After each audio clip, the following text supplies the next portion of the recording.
Quelques paroles en monégasque. Vin ration de maquet pouchevin et père à Caston pasteur Un Stra. toast en monégasque en présence de la famille princière et devant les plus hautes autorités de la principauté. Ban Ki-moon, qui parle non seulement anglais mais aussi français, a ainsi tenu à rendre hommage au pays qu'il a si chaleureusement reçu. Quelques heures après son intervention historique au musée océanographique pour marquer les 20 ans de l'admission de Monaco à l'ONU, le secrétaire général des Nations Unies a en effet pris part à un dîner officiel mercredi soir au Palais Princier pour clore la première journée de sa visite officielle en principauté.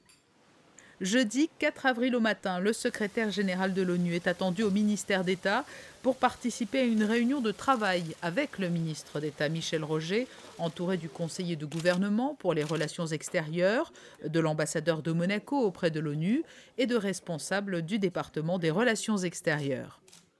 C'est ensuite à la résidence du ministre d'État que Ban Ki-moon a pu s'entretenir avec les journalistes de la région. Une conférence de presse était organisée conjointement avec le ministre d'État. Je suis très honoré d'être le premier secrétaire général des Nations Unies à effectuer une visite officielle dans la principauté.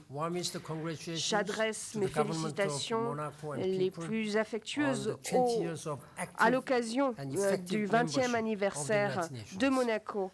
En tant que membre des Nations Unies.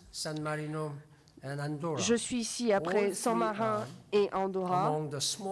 Et avec Monaco, ce sont les 3 États les plus petits des Nations Unies. Mais j'ai vraiment le sentiment que les petits pays peuvent réellement avoir de grandes idées et un rôle important à jouer sur l'échiquier international. Vous savez combien la principauté de Monaco, derrière son prince souverain, partage les objectifs de l'ONU, objectifs que vous avez rappelés hier dans votre conférence au musée océanographique, moment qui restera, je crois, inscrit dans les mémoires à Monaco. C'est évidemment les objectifs du millénaire pour le développement, avec les objectifs de réduction des effets de l'effet des gaz de serre, l'objectif de protection des océans. Je rappelais à Monsieur le secrétaire général tout à l'heure lors d'une réunion combien la déclaration de Monaco, qui a été préparée l'année dernière en présence d'un secrétaire général adjoint de l'ONU, a contribué aux travaux de Rio+20. Ban Ki-moon s'est ensuite rendu au Grimaldi Forum accompagné de son épouse, où leur ont été présentés par le conseiller de gouvernement Marie-Pierre Gramaglia et Sylvie Biancheri, directeur des lieux, les infrastructures du centre de congrès monégasque.